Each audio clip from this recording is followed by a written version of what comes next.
Hi, everybody. This is Pedro. Welcome back to the channel. I have something really exciting to bring to you. So for the first time, I can actually say we, because there's two of us. There's two Selena fans who are super smart Selena fans. We are like the smartest Selena fans that you'll ever. Okay, she's already laughing about that. So I guess. Wow, I know. That's kind of you hyped it up. But what's really cool is I'll try to live up to it. Well, Mallory and I have been around in circles for a long time now. We used to be part of Selena Chat way back when, and I've always noticed Mallory as being one of those people that like was really factual, really knew her stuff. And so I reached out. She has, I'll let her introduce herself. But this is a collaboration between our channel and Bitty Bitty Bitty Bitty Blog. I almost gave away the name of the podcast, and we're also starting this new venture of starting a podcast for her channel. We'll put all the links below on the video. But Mallory, welcome. Why don't you tell everybody out there who you are? Why are you? What makes you a Selena fan and all of those things? Okay. Hi, my name's once again Mallory. I live in Melbourne, Australia, but I'm actually originally from Ohio, so. I have been a Selena fan since late 1995. I became a fan because I bought Dreaming of You basically on a whim. Like, when you went to Walmart back in the day and you'd get like the cassettes or the things and you put them into the scanner and you could hear like, 30 seconds of the at song. Borders. I used to love doing that at Borders. Yeah, so that's how I did it. I heard the song, I liked it, brought the cassette home, the Dreaming of You cassette home, and I really liked it. I never listened to side B very often at the start because it's in Spanish, and obviously. Oh, is that how they were split up? I'm like side A and side B. Side A was all the English. Yeah, ended up missing my baby, and then the side B was Arbor Prohibido. Sorry, by the way, my Spanish is awful, so please don't judge in my pronunciation. Anyway, so I got the album.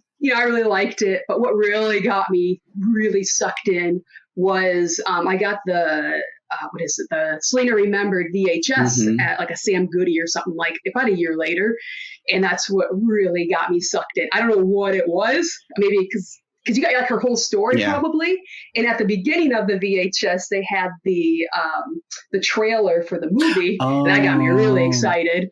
Yeah, so that's how I got really. I mean, that's like the really short story, but yeah, just basically I don't know, it just happened. So it's been happening ever since. And tell us about your blog, though. And now I have Tell us about Yeah.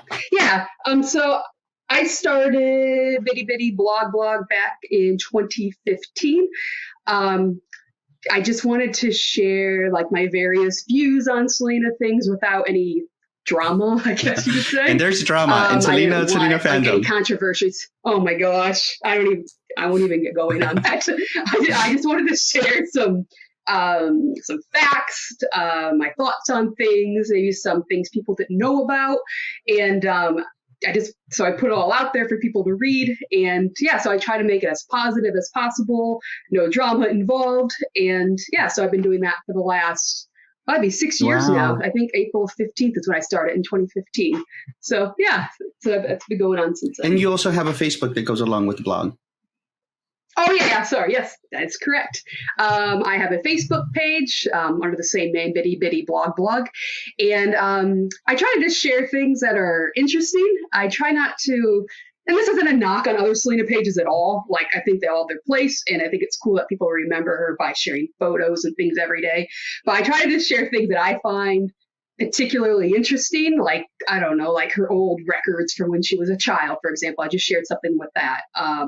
Like videos of people talking about her. Like one I recently put was Jackie Velazquez, who is a Christian music artist who met her when she was younger. Stories like that. I like little tidbits like that.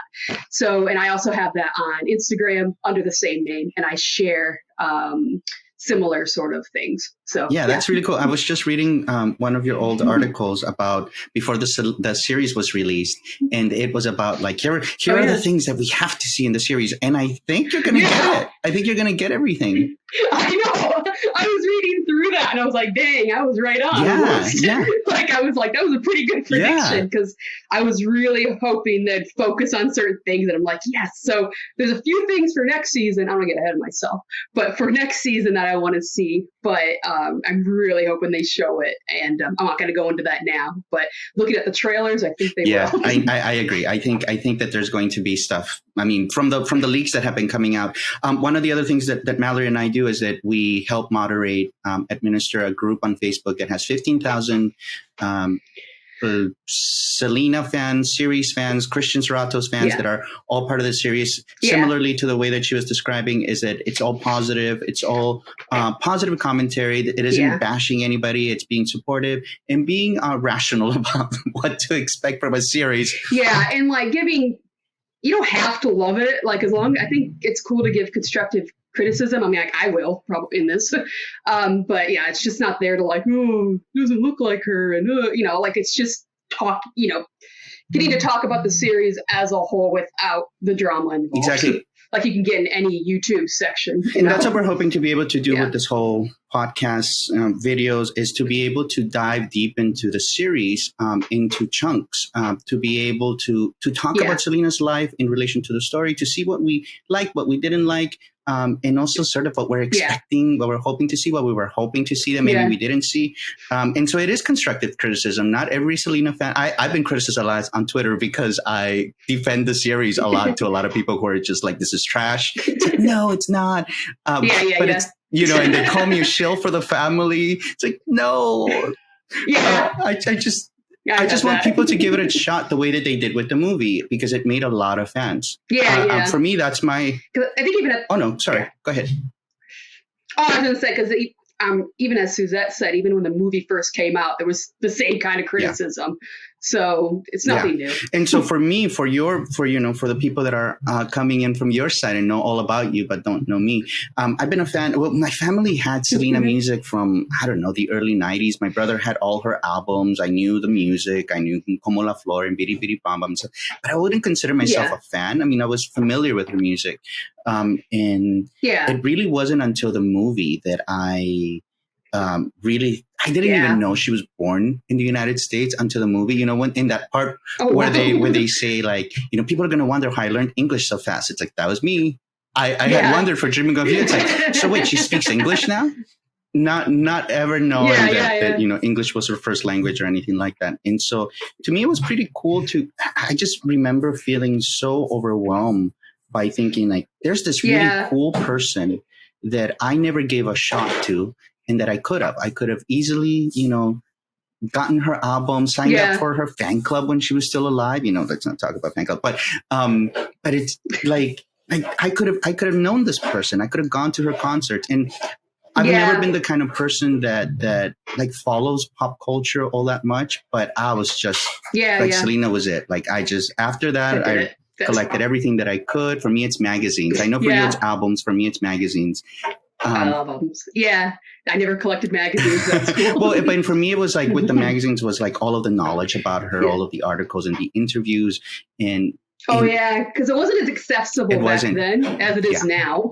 And a lot of people don't realize that her performances, her albums, all of those things weren't really accessible back then. And we had to really fight for those.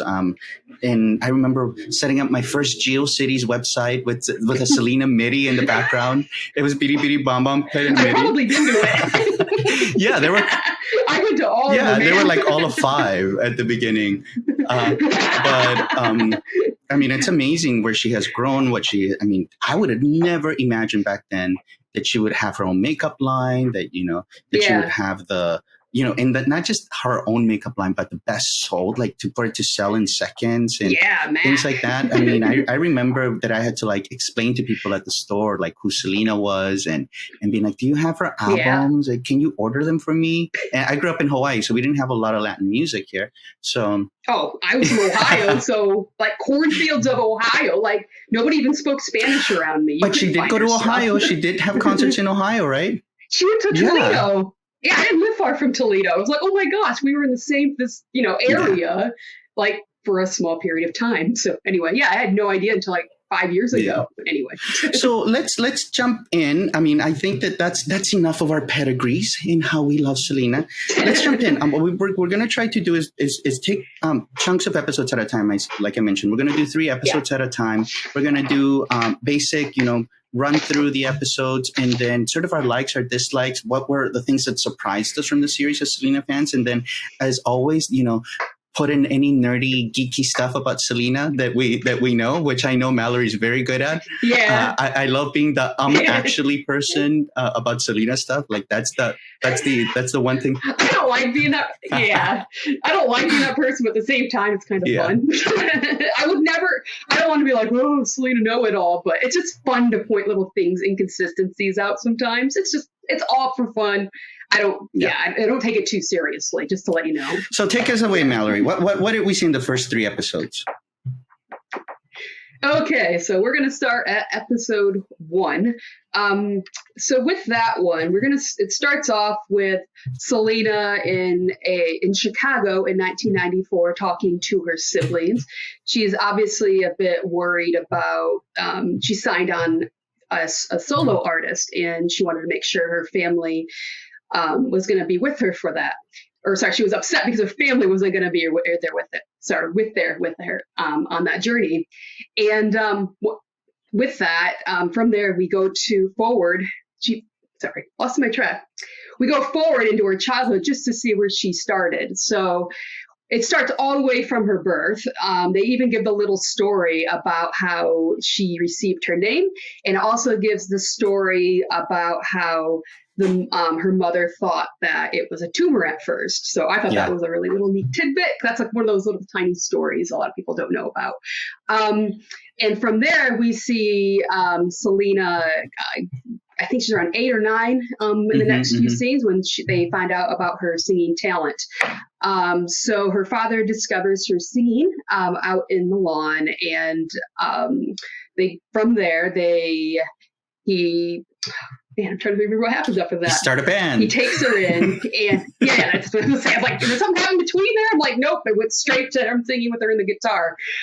So they start the band, and from there they get some gigs. He starts taking it a little bit more seriously, and they run into some financial trouble due to the restaurant not going as well as they thought. So the restaurant shuts down, and now they're going to start using the family band as the main way to generate income and feed the family. They look at, he does end up taking welfare, even though he doesn't want to, but that's what drives them even more to be successful in their business, in their family band. So it's a lot of the plot line is around Suzette. Watching this again, I noticed a lot of it's around Suzette being a bit hesitant, playing the drums, but Selena seems a bit happy about it. And AB is still learning the bass, and what happens after that? I'm trying to remember now. From there we go, they get the gigs. Sorry, I just watched this a few days ago. They get the gigs. Oh my gosh! What happens after this? My mind's going. Yeah, they kind of blend in for me too. Like, because I think that's why I wanted to do the 3 episodes. Is that this? Because it's all like one big thing. Gig. Yeah, it ends with with Selena moving forward in time, and she's doing "Parece que va a llover."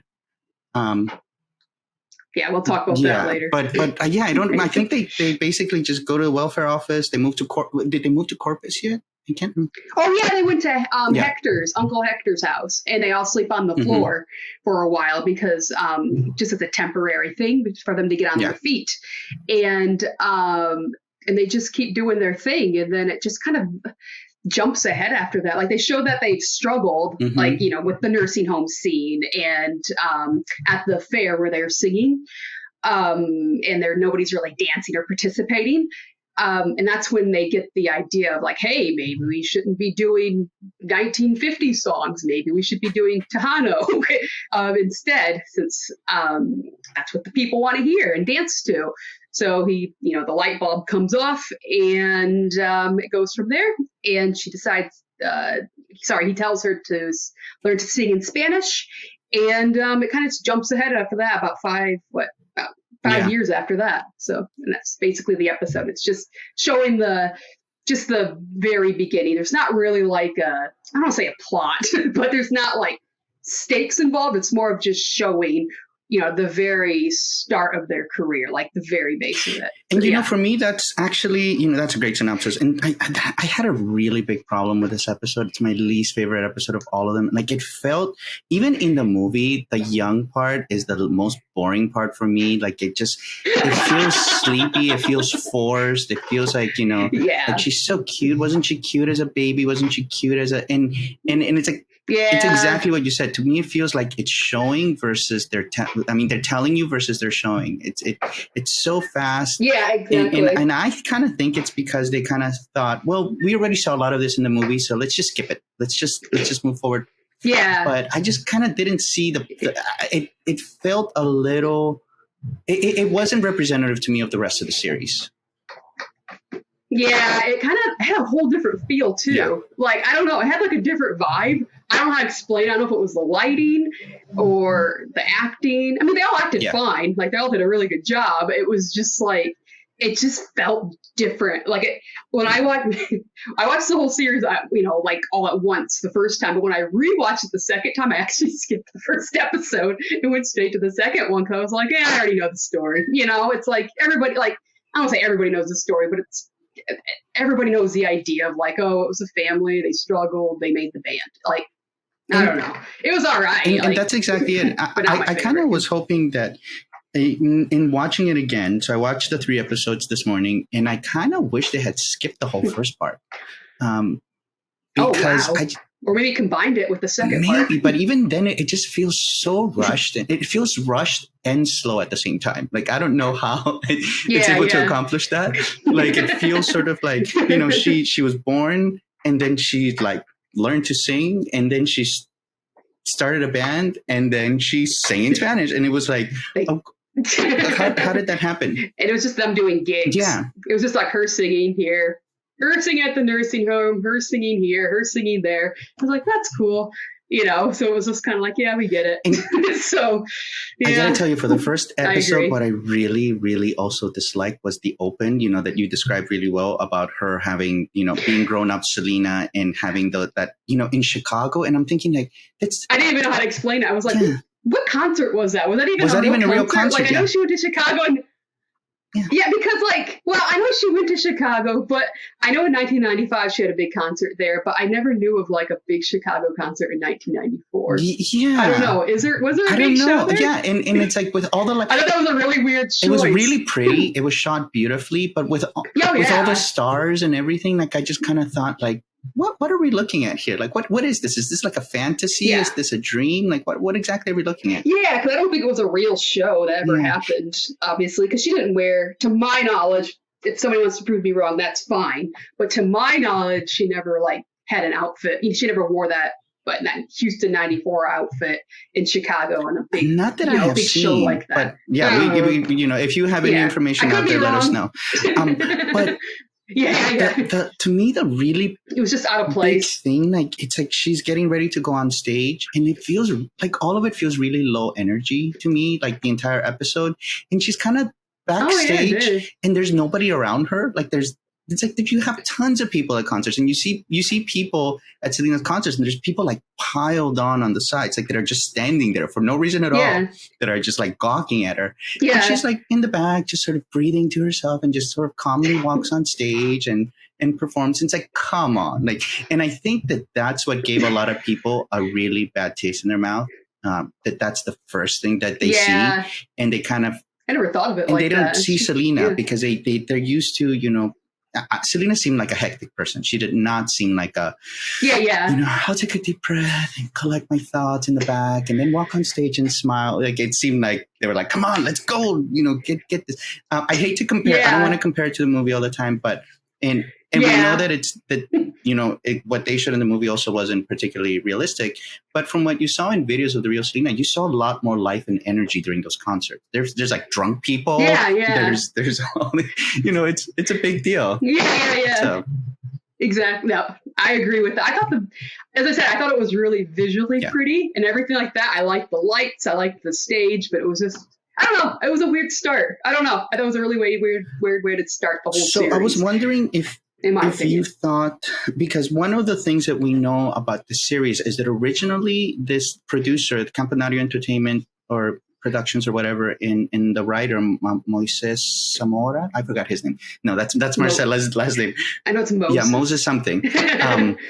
He Zamora. Yeah, something like that. But he was going to produce a show for ABC that was based on a character that looked up to Selena, and it was supposed to be like a Latino. I remember that. It was like a pilot. It had a pilot for it. I didn't know he was a part of that. I always wondered what happened. He was the producer for it, and so obviously it didn't go through. I don't know if it had anything to do. I don't know if the Netflix series sort of took over or if it just morphed. But it's the same production company, so I have a feeling the first 2 episodes are written by him.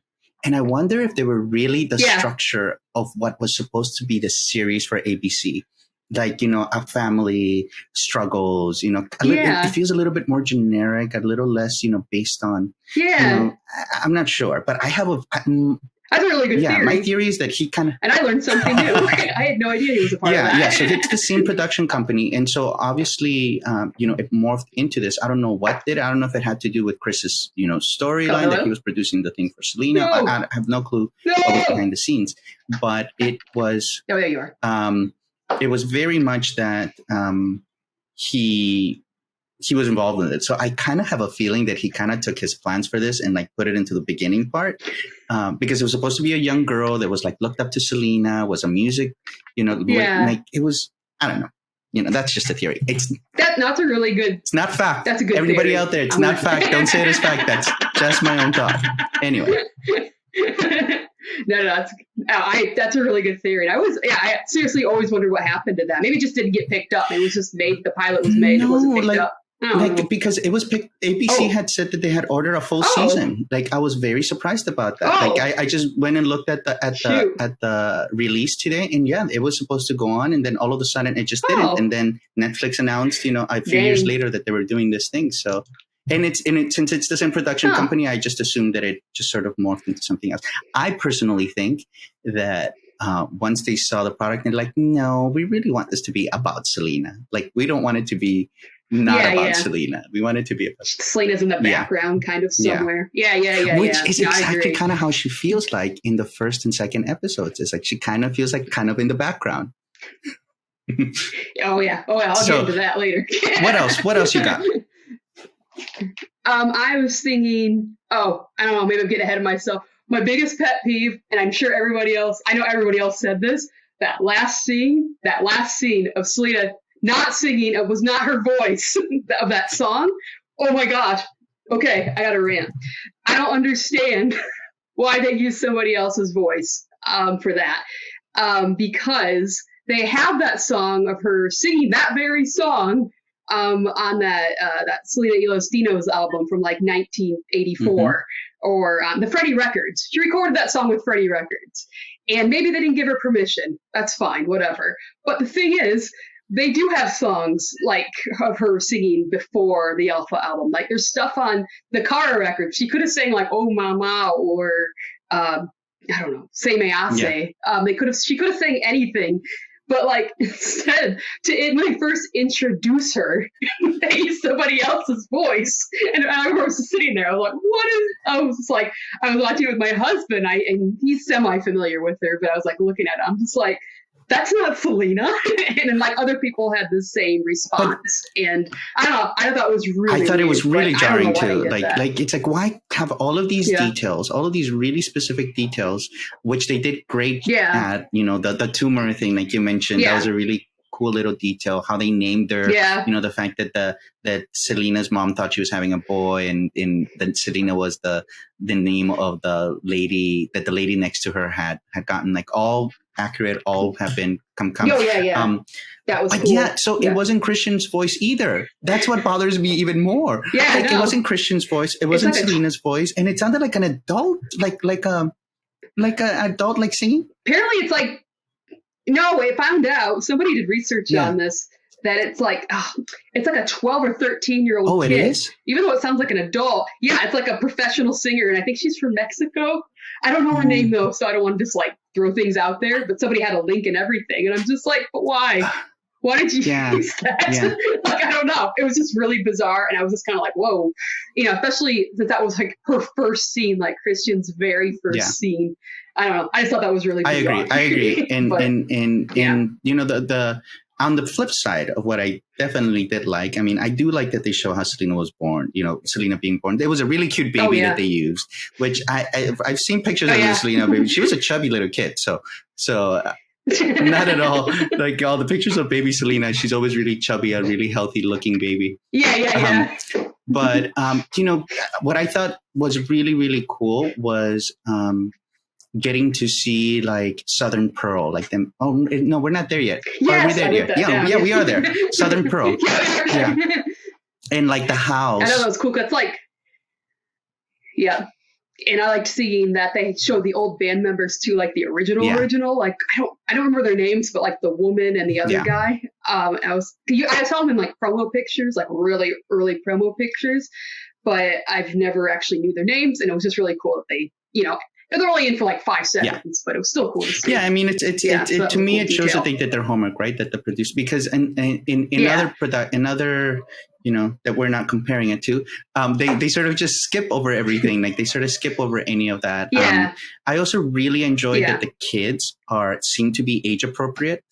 AB and Suzette were much older than Selena, and that's not what most people seem to remember, because they remember the movie where they were very close in age. Yeah, they're all the same age. And they were not. Exactly. They were not close in age at all. AB was an adult, and basically. And so I'm glad that they kind of show a little, but I think they still make them a little bit too young, I think, but definitely a lot more age appropriate. Oh, yeah. Because, the movie which was like, Selena was like 8, Suzette was probably like 9. And I think AB was probably like 11 in the movie. Yeah. Like, it was just like, they were like little tiny kids. And what I really love about episode 1 is how snotty Suzette is. Like, she is a brat. She is such a brat. That whole thing. She's such a brat. And in different ways, like she didn't, she was in that age, which seems appropriate, that she would be annoyed and angry all the time. And I really enjoy that about her. But, the fact she didn't get a choice. Yeah, exactly. She got forced into it. I'd be mad too. Exactly.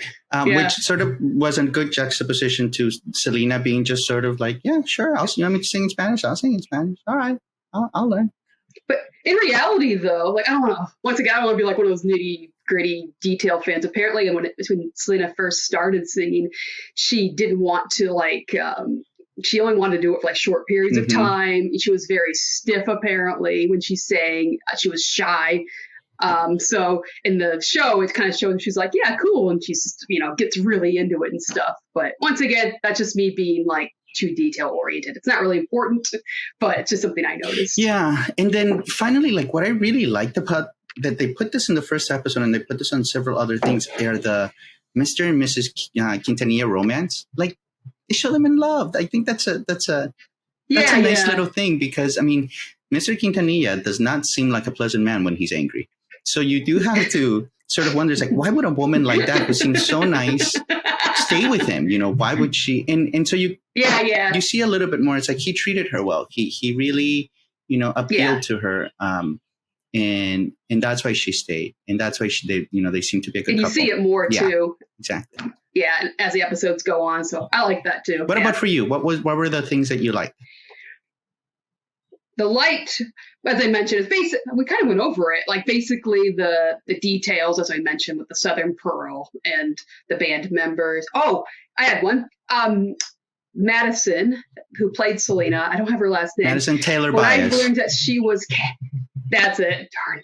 Darn. When she got casted, I was like, okay, I'll look into her. And I watched videos of her. She's good. I like her. She's a little bit animated when she sings, she's a bit animated and lively, which is great. That's her thing.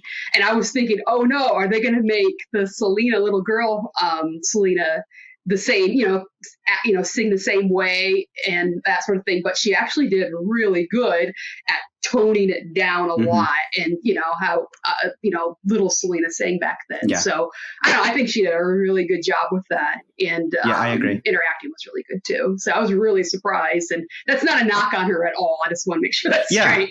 But like she has a particular just style. By going what I saw of her. I mean, I know exactly what you mean. Yeah, she has a performer style. I mean, she her thing is that she sounds and behaves like a much more seasoned, a much older performer. And Selena was sort of like just this little girl when she was starting out. So yeah, I think Madison did exactly what she had to do to be able to say, okay, it's not me singing, it's Selena singing. Yeah. No, I really liked that bit to it as well. And let's see. No, that's probably that's basically all my takes from it, because it was just, as I said, like the story you already know about, you've heard a lot of times. What surprised you? Was there anything in there in that first episode that you were kind of like, that you didn't know?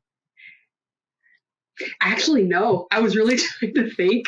There was nothing in there, and I sounds like snobbish or something, but like there was nothing in there I don't think I've heard before. Because I've heard, like, I remember them talking somewhere, some interview about the welfare office and the lady running into her. I've heard that story. I knew they had to do, go on welfare and things and live with their uncle. So honestly, I think I knew most of that. I can't think of anything from the top of my head. Even while I was watching it, that I didn't know previously. I think they covered it, pretty well. Yeah, I think for me, the only thing, I mean, exactly the same thing you said. There was nothing that was a surprise. The name, how they chose it, all of that stuff was all stuff that we knew.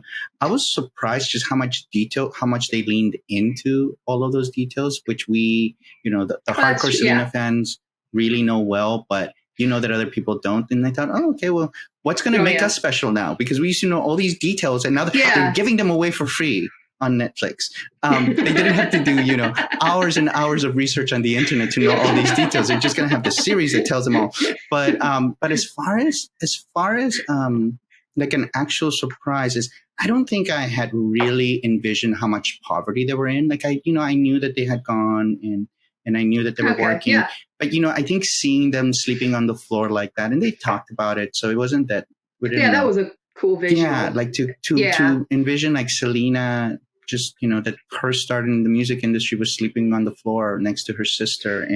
And so it also really gives you an idea as to saying, when they say that they were close. Like they were close. You don't sleep on the floor next to somebody for years or I don't know how long they were slept on the floor. But, and not get close, right? Yeah. Not have that be a bonding experience.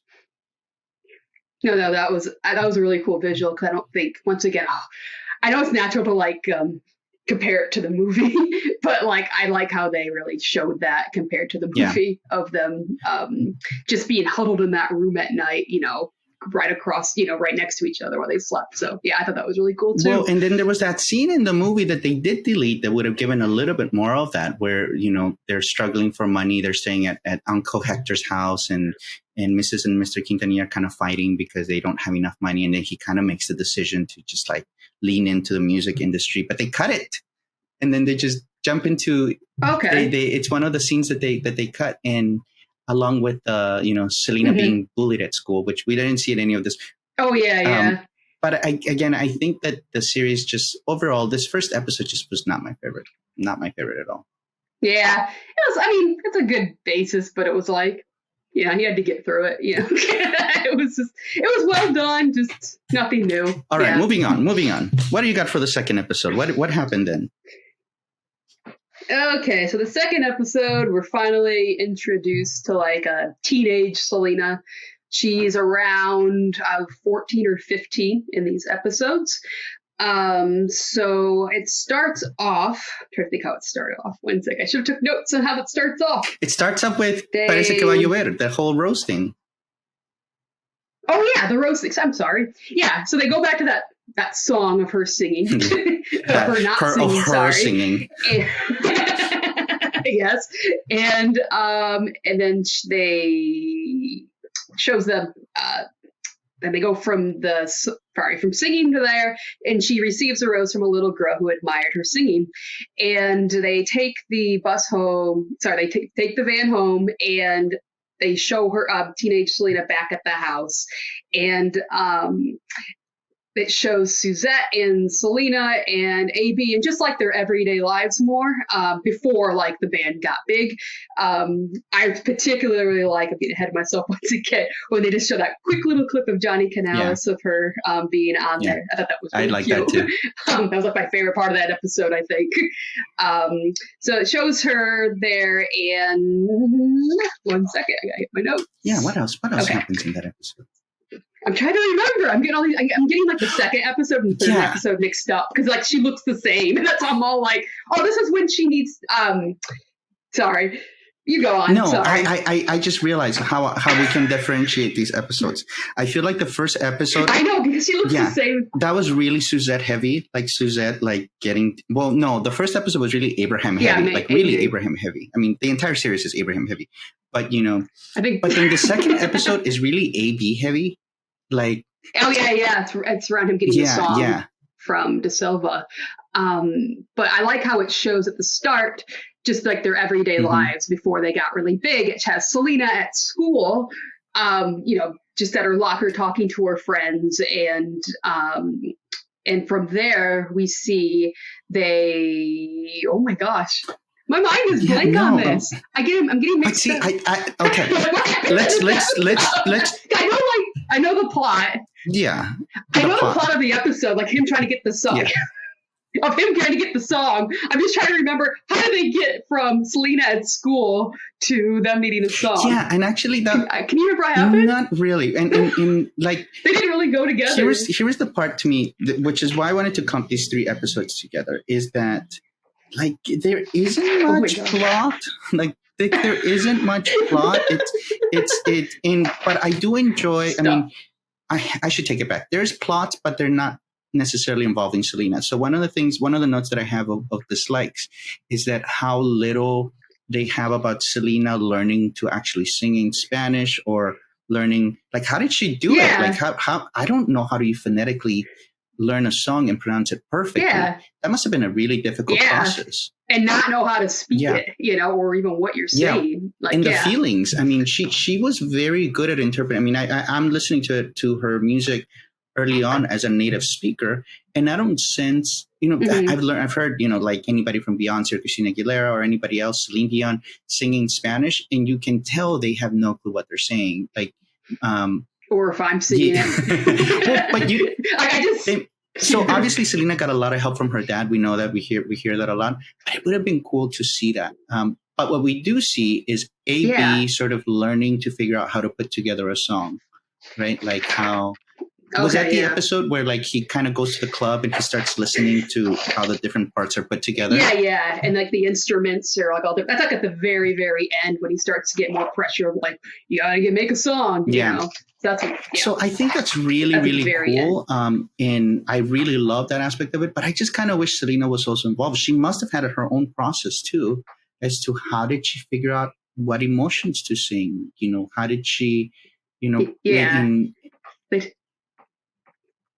They didn't really show any, like, I don't know, like, in this episode, it's most of the time, like, I was really trying to think of, like, the plot with Selena. I was like, what was the plot? It was, like, her wanting to go hang out with her friends. That was, like, the whole thing this episode. Like, she's like, oh, I want to go hang out with my friends to do the Hands Across America thing. Here's something that annoyed me, is the fact that she wanted to hang out with her friends a whole lot, obviously. Mm-hmm. But like her parents are just kind of like, no, we can't. We gotta do the band, and she's just kind of like, okay. Like there was no conflict with it. Like even when she told her friend like, oh, I can't go. Do you know my parents and things like that? Like I don't know. It was just weird how like a normal 14, 15-year-old would be kind of like angry that I can't hang out with my friends. Like Suzette was. She was just kind of like, yeah, that's fine. Yeah. Like how Suzette was in the first episode, like, kind of snotty and mean and because I was really hoping for like that kind of pushback. I don't know. Not that I'm like you need the drama, but I was just kind of like, dang, like for 14, 15 years old, like just to be like, all right, like I don't know. I just found that really surprising. to be fair, I mean, and I think that this is what the problem is, right? A lot of people comment on this, but for every Selena project that has been since 1995, there's one big thing missing, and that's Selena. She hasn't been here to tell her side of the story, to talk about. So that's everybody's interpretation of whether it's the movie or the series or any of the specials or anything like that is that, and I think that's probably why you like that VHS, the Selena Remembered, is because they really included Selena's point of view. There were a lot of interviews. There were really great interviews. And so you got to hear directly from her how she felt about the songs and about the music. And so that's rare, right? And particularly during that age, like she rarely ever talked about being, when she was growing up, she just always sort of said like, we just went to work. It was just kind of, and she skipped over that whole era. And she was very positive about it, right? Like she never talked about like, oh, it was really hard or it was really difficult. Maybe she wasn't mad. Yeah. So maybe she wasn't. I just found that weird. But who knows? I feel that's just my take. I feel really, really bad for Christian, who didn't necessarily have much to go on. Like there just isn't all, we talked about it. That's exactly what I wrote on here. I thought Christian did really well for not having a lot to go by, because how many 14, 15-year-old Selena interviews are there out there? Like Johnny Canales one maybe, and like a few others. Like there's really not a lot to go by. So I think she just had to watch there wasn't even videos to watch. I guess she just had to just wing it, I guess. And I mean, maybe that's why they didn't give her a lot of lines, I thought as well. Maybe because even they didn't know what to do. That's just theory. But I think she did all right for, what she had. And I appreciate the fact that she did try to come across as a little bit immature and childish. And I like how, if you watch, it's kind of funny, like how they always make her really small, like hunched over. You watch her at the dinner table, she's like that. Like this, or they'll put her far away and she'll be like smaller than everybody else. I don't know. You can tell they really tried to make her look 14, 15, which was good. They did a good job with that. But I mean, I did have a real big problem. That's a lot to expect of the audience and of Christian, to be like, you're going to see her go from 13 or 14 to 23. And you're just going to have to go along with it. Here's this 30-year-old woman playing a 13-year-old. And it's just sort of like, it just reaches the level of disbelief, right? You have to be able to, and so definitely, you felt she was young. I don't think it was really established, how old she actually was. A lot of people thought that she was in high school, right? And it's like, no, she wasn't in high school. She was in middle school. I think she was the 8th grade. She never made it to high school. Geez. I didn't think. Yeah. Oh, that's true. Yeah. So, and we know that, and so we could place her and to be able to say, oh, she must be 13 or 14 here. But other people wouldn't have known. Other people who were watching the series, I don't think they would have known. Yeah, no, I agree. So, but they had whoever was playing Selena had to play a 13, 14-year-old as well. You can't get another actress for that, or it's even more awkward, I think. Yeah. So it's what do? Use the same person, or do you get somebody else? And I don't know, for 2 episodes to have a teenager, I don't know, I think it would be awkward, my opinion. I agree. Anything else? Anything that you found surprising, or anything that gave you I didn't know that from this episode? Yes, the whole plot, actually. The whole part about AB trying to get the song from Des Silva. Uh-huh. I had no idea about that. It's what do you think? All this stuff? I didn't know that. I thought they just wrote their own songs and took some from the old Los Tinos. So I didn't realize, they were trying to get other people's songs, or, not trying to get other people's songs, but I guess that's the right term. But I had no idea about that. I'm not sure how much of, what happened that day is true, because I'm sure some of it was a bit traumatized. But I had no idea about any of that. And it's just kind of cool to see the I guess how I'm taking the top of the Alpha album. So it's cool to see the beginnings of that with them with the Managera era. Yeah. And I also liked, my favorite part of the whole thing was just hearing them sing the Dame un Beso. Dame un Beso? Mm-hmm. Sorry, my pronunciation is so bad.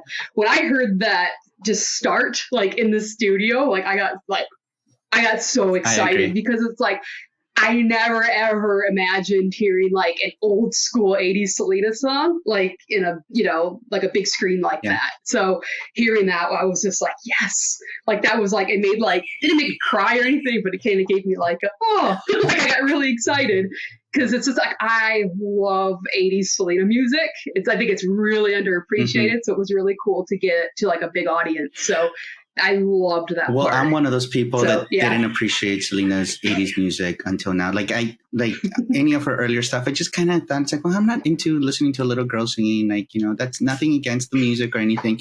But I didn't like it. Yeah. And I, especially when I heard it the first time that I saw the series and, in subsequent times and today in particular, when I saw it, I got chills because like, gosh, she had a really good voice. And this is a good song.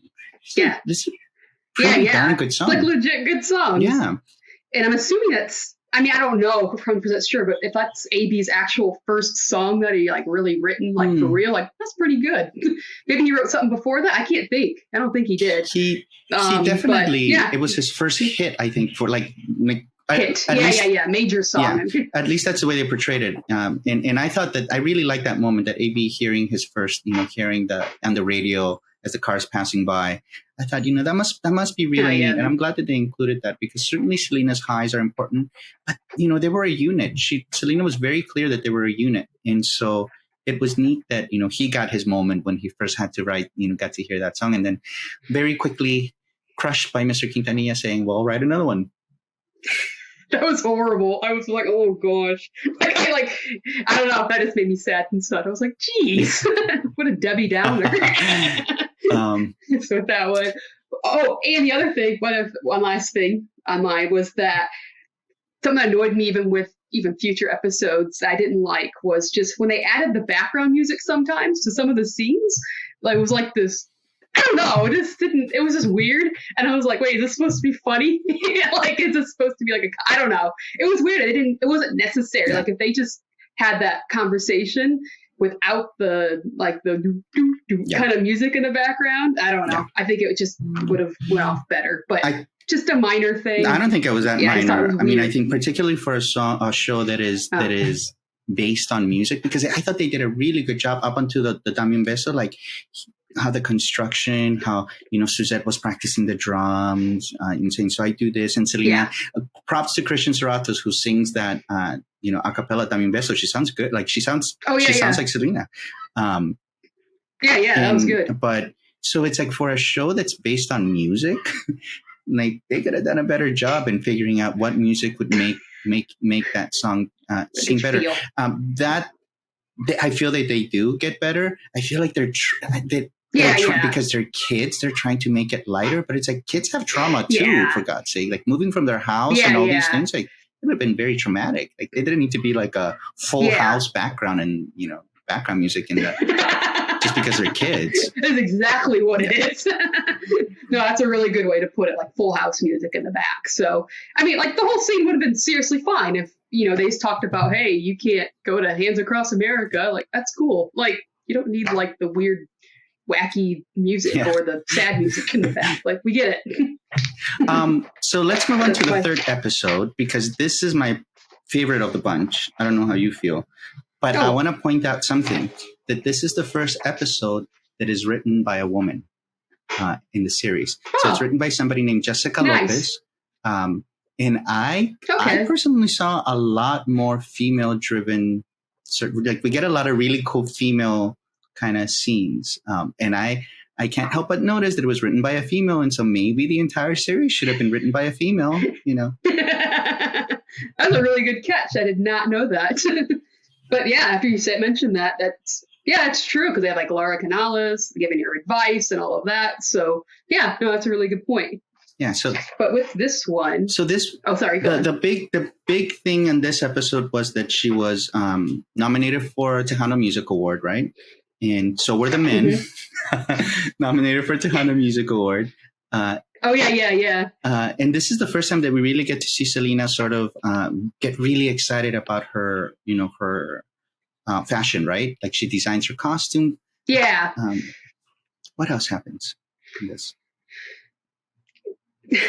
This is when they go to the TMAs. They she wants to sing the Jody Watley song a lot, and she wants to do more English stuff. And she's trying to convince her dad, like, that she can do it and people will like it. And he's just kind of like, no, they won't. We're going, because they were going to go to Mexico for the Johnny Canales show. And she really wants to sing Jody Watley. He's saying that's not the audience for that. And so she convinces them, hey, if I win the TMAs, then can I sing a Jody Watley song? And he's like, yes. So hesitantly. So basically, then they go to the TMAs, and her brother loses to the songwriting. I believe it was a songwriting award. Is that what it was? A song. But she wins her award. And so they did a really great reenactment of the speech, by the way. I thought that was really, really good. I think a lot of casual fans, I don't know. Like if you're a brand new fan of Selena, you probably wouldn't appreciate that as much. But the reenactment of the speech was really, really good. It actually sounded like her, even like the tone of her voice, I think she did really well. And they, from there, we did the... Then they go to Mexico, from right? From there, we went to Mexico. Yes. I was trying to think if anything happened between them, but I don't think so. Well, there is. Mexico. Selena starts learning, and to me this is important. Wait. Because I picked up on this. Oh, yeah. That Selena starts to learn Spanish because she doesn't want to be, she kind of has this like, I'll show him, I'm going to learn Spanish, that Johnny Canales. And so, but I think this is a really big thing. And I don't know if anybody else picked up on this, but Selena's Spanish is very tight. It's very staccato. It's very and it's a lot how they speak on soap operas. So I don't know if other people have noticed, but her English is very, she's very goofy. She's very expressive and up and down. But when she speaks in Spanish, she speaks in very tight, very where... Like textbook, you mean? Yeah. Like if you were to have a Spanish book? Yeah. And so I think that in soap operas and Mexican soap operas, they speak very tight, very they have to get a lot about no conoces. And that's kind of how Selena speaks Spanish. And so I wondered oh, that makes so much sense to me that she learned to speak Spanish from watching soap operas. And listening to tapes and stuff. Yeah. So I forgot about that part. That was really good. I think it was good to see her actually, learning the language and, actually seeing it. Whereas, once again, to the movie, they just kind of skip ahead and she just kind of knows how. And I don't know, it's kind of cool that she learned, but I also think it's interesting that she learned to speak it so quickly. Yeah. It's not perfect, as you said, and it wasn't, but the fact that she could carry on a conversation with somebody on television and for people to understand that, I thought that was really cool. And it just shows how, I guess, intelligent she was. Mm-hmm. And I really like that aspect of it. And so she does the Jody Watley song. It bombs. They quickly move to La Bamba. Which at the time, people should know, so La Bamba, the movie, wasn't out yet. Selena was going up the record charts with La Bamba before the movie came out. Which I guess they show in later episodes, right? But it's important for people to know. So the movie La Bamba was not out yet. It was 1950 song or a Mexican, folklore song. So it's not like Selena was actually, doing a cover from the movie because the movie was popular. Yeah. And then they showed, so they go from La Bamba, and I think from there, we also have that side story of the little waitress. Is that a teenager? I was trying to figure out, is she a little girl or a teenager? I think she's a teenager, who was apparently a big fan of Selena Lostino's and makes her way to the Johnny Canales concert.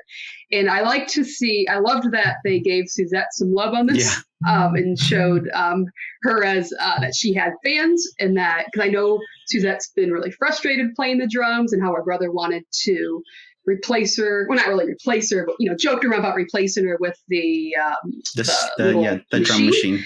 Mm-hmm.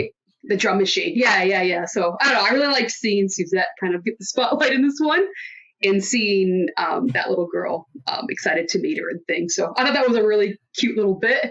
I'm pretty sure that probably didn't happen. Yeah, I wondered. Maybe it happened. I wondered because I've never heard her talk about it. But then Suzette doesn't necessarily talk a lot about herself, right? Most people aren't interested in Suzette's life. They always want to talk about Selena. Yeah. So So that's a good question, actually. Yeah. Oh yeah, I wonder if that did happen. Yeah, so maybe it did. but yeah, I have no idea. I've never heard it, so I don't want to say it isn't. But I was like, I wouldn't be surprised if it was just added for drama. Yeah. But also maybe something I thought was interesting was that. Maybe I'm wrong on this. Is just a question. Maybe you know the answer. But you know how like that one little that girl at the restaurant, how she had like posters and stuff of Selena, all that stuff. Like, was Selena known as like a teen idol back then or anything? I thought she wasn't as known to that point of like having magazine spreads. I thought that was like, listen, not trying to be nitpicky, but I was just kind of like, was she known to that point, or was that just once again for drama? I don't know. That's a good question. Like, I mean, she was definitely picking up in popularity, right? Because one of the things is that the Tejano Music Awards are voted on by fans. So she must have been popular enough that she would have been voted Vocalist of the Year. So that's one thing that people don't realize. It's I mean, there are awards that the fans vote, but the Tejano Music Awards have always been a ballot of the fans, and so winning that shows that she must have been popular to at least to a point. But I don't know if at that particular point, I mean, I think you're right that she wouldn't have had, I mean, obviously she did have album covers and things like that. But yeah, I don't know how many news articles and things like that there would have been. Yeah. I just thought that was interesting because she had like magazine spreads and things. And I'm like, I've never seen like full magazines of her on eBay from like the 80s, and I was like, I want those. But I thought that was kind of interesting. I was like, oh, maybe she was, and I just didn't know that. I don't know. Well, so I just caught that, and I thought that was really cool. And they packed in so much cool stuff in that girl's room, like all of those promo shots that they took that were appearing on Instagram and stuff were just for like this 1 second, so that you would see it on the wall slightly, and so. I mean, that was a big thing, right? Like as the photos were being leaked and people were like, that's not what Selena looked like. It's like, no, yes, it was. It's a pretty active recreation. She had the big hair. Yeah. Yep. No, that was really cool. I loved how like they're not even like super well-known pictures and stuff too. Yeah. So I think it would, I really appreciated that they, looked into that era, and that was pretty, precise to what she looked like between like 1986 and 1987. Mm-hmm. So I thought that was really they did a really good job on that. And so I want to say this, that watching it, I think this is my third time watching it. Watching it this third time, I really don't notice the wigs. I did notice the wigs at the beginning. They did kind of bother me. Selena did have hair that looked like that. It's not like they just made up her curly hair. It's not like they just made up those styles. Like Selena's hair was curly and permed, and actually the entire family, I think, for a while had like permed hair. Yeah. But But like watching, like I once you get over the shock that oh my gosh, like these looks and all of that stuff, and you just concentrate a little bit more on the performances, it's a fairly enjoyable, particularly from episode 3 on. I have really started to enjoy their performances, their storyline. You see the storyline emerging, but I still think that it has a lot to do with Jessica Lopez, who wrote this episode.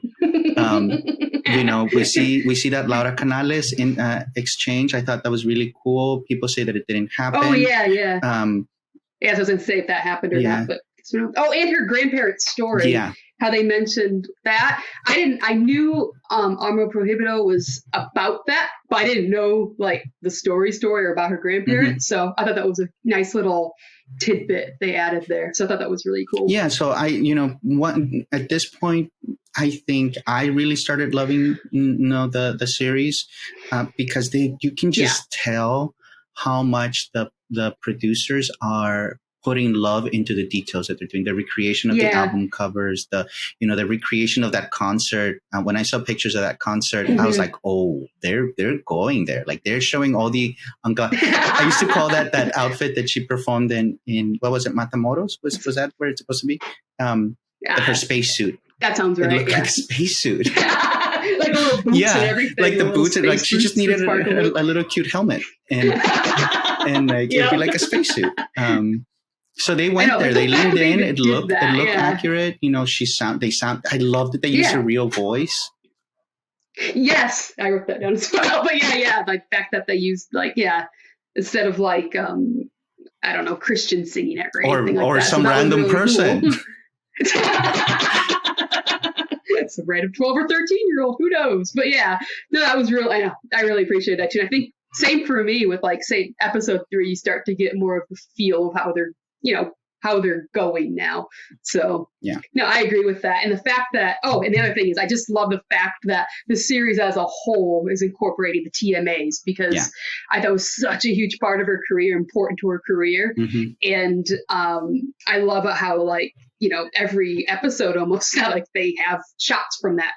So I really enjoyed that about the series as a whole. And just seeing her when she won that first one, like, once again, it wasn't like I cried, but it was kind of like a, I got really excited for her, watching her get, she's going to win, obviously, but it was just really cool to actually see it happen. Yeah, we were sitting in the audience with her, which is cool. I mean, that's what we hadn't gotten to experience, right? We hadn't gotten to experience how she must have felt like sitting on those seats and things like that. So those gave us the way that I feel is like, we know, and in general, it's how I feel. It's like, I know what the performances look like. I don't care whether they recreate the concert that I have seen a million times on YouTube. I want to see what happened before she got on stage. Like, I really want to see what those things said. Yeah, exactly. No, that's a really good point. I agree with that. But with this, what was I going to say? Well, and what I was going to say is, like, that's just my thing. I watched those concerts a million times. I know that there's people that are looking exactly for the recreation of the concert. But one thing, even though we keep saying we're not going to compare it to the movie, but one of the things that I watched the movie recently too, and it feels like a concert movie. They're also, the plot line is thin. The plot line is very thin. Yeah. Selena has 2 conflicts. Yeah. One is with her dad and one is with the mall employee. Like, those are her 2 conflicts in the entire movie. Like, that's it. No. That's true. And I love the fact that they deep dive more into like her 80s career. Was that one, like, they just went from, here she is singing at carnivals to, she has a record deal and, singing. And it was just like, okay, well, how did she get from, singing at fairs and, being in poverty to being signed on with a major label? Exactly. Like, I think it was kind of important for them to add, how that happened, which they did in the deleted scenes. Apparently, there's like them getting the EMI record deal. Yeah, exactly. So anyway. Well, I feel like this feels like a good place to stop. I feel like we've nitpicked and we've prodded up and we brought down all of our favorite but so thank you everybody for being part of this. We're really excited to be able to bring this with you, to you. Stay tuned. We're going to do the next parts of the series coming up in future videos, podcasts. And then this is really in preparation for part 2. Because we're all waiting with our hands doing this. Gosh. Like, all right, here's the red meat. Here's. I already got. Yeah. Yep. Took the day off work. I'm ready. Yeah, gotta watch it. Seriously. Once all at once. Well, my plan is to watch it once all at once and then slowly consume it. But that's what I do with this. Yeah, because you get over like the shock of it at first, and you kind of like then your brain kind of eases in. Yeah. So thank you so much. Don't forget to subscribe, like, and all of those things that YouTube people tell you to do. And we will see you next time. Thank you so much, Mallory. This was awesome. Yay. I know I had a lot of fun. I could talk about this stuff all day. I trust me, I know. I looked at the time and I thought, okay. All right, we need to. All right. Thank you, everybody. Aloha. So long.